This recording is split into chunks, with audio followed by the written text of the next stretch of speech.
দর্শক, এই বিষয়ে আরও জানাতে দিল্লি থেকে সরাসরি যুক্ত হচ্ছেন সিনিয়র সাংবাদিক বীরেন ভট্টাচার্য। বীরেন, এই যে শিক্ষার্থীদের অব্যাহত আন্দোলন, সরকারের পক্ষ থেকে আলোচনার প্রস্তাব এবং তাকে প্রত্যাখ্যান করার মধ্য দিয়ে এই আন্দোলনের ভবিষ্যৎ নিয়ে কি বলছেন বিশ্লেষকরা, জানাবেন সে বিষয়ে। প্রথম কথা হচ্ছে যে যখন সোমবার যখন প্রথম আন্দোলন করা হলো, যখন সংসদ অভিযান করা হলো এবং তারপরে সেদিনই রাত্রির ব্যাপারটা থেমে গেল, তখন মনে করা হয়েছিল দু একদিনের মধ্যে পরিস্থিতি শান্ত হয়ে যাবে। কিন্তু যত দিন যাচ্ছে, গতকাল পরশু পরশুদিন একটু শান্ত ছিল পরিস্থিতি, মঙ্গলবার, তারপরে বুধবার থেকে কিন্তু পরিস্থিতি আবার অন্যরকম হয়ে গেছে। প্রচন্ড যত দিন যাচ্ছে সেই আন্দোলনের তীব্রতা আরো বেশি পরিমাণে বাড়ছে। আজকে তো গতকালের মতন আজকেও কিন্তু কার্যত নিশ্ছিদ্র দুর্গে পরিণত হয়েছে দিল্লি। বিভিন্ন প্রান্ত থেকে পুলিশ কর্মী আনা হয়েছে, সেরকমই অন্যদিকে বিভিন্ন প্রান্ত থেকে পুলিশ কর্মী আনা হয়েছে, সেন্ট্রাল ফোর্স যেমন নামানো হয়েছে, আবার অন্যদিকে বিভিন্ন রাজ্য থেকে, বিভিন্ন শহর থেকে, দূর দূরান্ত থেকে, ভারতবর্ষের বিভিন্ন প্রান্ত থেকে ছাত্রছাত্রী, যুব সম্প্রদায়, তারা কিন্তু এসে তাদের আন্দোলনে যোগ দিচ্ছেন। কেউ ক্রাউড ফান্ডিং করছেন, কেউ তাদের খাবার স্পন্সর করছেন, কেউ অসুস্থ হয়ে গেলে ওষুধ দিচ্ছেন। ফলে সব রকম ভাবে, সামাজিক ভাবে, সোশ্যাল কিন্তু তারা একটা বড় সমর্থন পাচ্ছে। এবং সর্বোপরি তারা কিন্তু একটাই, তাদের দাবি কিন্তু একটাই, কেন্দ্রীয় শিক্ষামন্ত্রী ধর্মেন্দ্র প্রধানকে পদত্যাগ করতে হবে।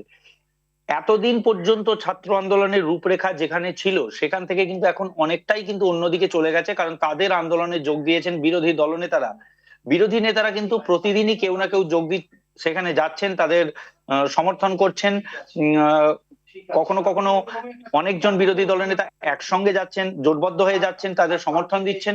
ফলে পরিস্থিতিটা কিন্তু সরকার বনাম বিরোধী চলে যাচ্ছে এবং মাঝখানে রয়েছে কিন্তু এই ছাত্র আন্দোলনের বিষয়টা। ফলে সরকার বনাম বিরোধীদের চলে এসেছে।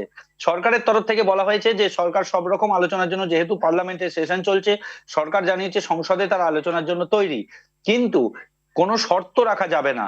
এইখানেই শাসকের সঙ্গে বিরোধীদের মতভেদ রয়েছে। কারণ বিরোধীরা পরিষ্কার জানিয়ে দিয়েছে যে শর্ত একটাই, আগে ধর্মেন্দ্র প্রধান অর্থাৎ কেন্দ্রীয় শিক্ষামন্ত্রীর পদত্যাগ, তারপরে হবে আলোচনা। এই জায়গাতেই কিন্তু তারা কোনো রকম ভাবেই মেনে নিতে পারছেন না। আজকে সংসদ বিষয়ক মন্ত্রী কিরণ রিজিজু তিনিও বলেছেন সাংবাদিকদের প্রশ্নের উত্তরে যে নিঃশর্তভাবে মানে আলোচনা করতে হবে এবং সরকার সব রকম আলোচনার জন্য তৈরি। প্রয়োজন যা যা প্রয়োজনীয়, এতদিন পর্যন্ত যা যা পেপার লিক হয়েছে, যে সমস্ত প্রশ্নপত্র ফাঁস হয়েছে, সেখানে যারা জড়িত তাদের বিরুদ্ধে পদক্ষেপ করা হয়েছে। আজকে প্রধানমন্ত্রী নরেন্দ্র মোদী তিনি বার্তা দিয়ে বলেছেন দেশে যুব সম্প্রদায়ের বিরুদ্ধে বা যুব সম্প্রদায়ের সঙ্গে জড়িত যে ঘটনা ঘটেছে তাদের ভবিষ্যতের বিষয়, এই বিষয়ে সরকার কোনো আপোষ করবে না, স্পষ্ট বার্তা দিয়েছেন। ফলে প্রধানমন্ত্রীর এই বার্তা অত্যন্ত গুরুত্বপূর্ণ। অর্থাৎ সরকার যে এই আন্দোলনের একটা সমঝোতায় আসতে চাইছে বা সরকার চাইছে এই আন্দোলন শেষ হোক, সেটা কিন্তু প্রধানমন্ত্রী বা সংসদ বিষয়ক মন্ত্রী বা অন্যান্য কেন্দ্রীয় মন্ত্রীদের কিন্তু বক্তব্যই স্পষ্ট। অন্যদিকে পার্লামেন্টে যেটা চিত্র, সকালবেলাতে কিন্তু শাসক এবং বিরোধী আজকে কিন্তু অভিনব চিত্র।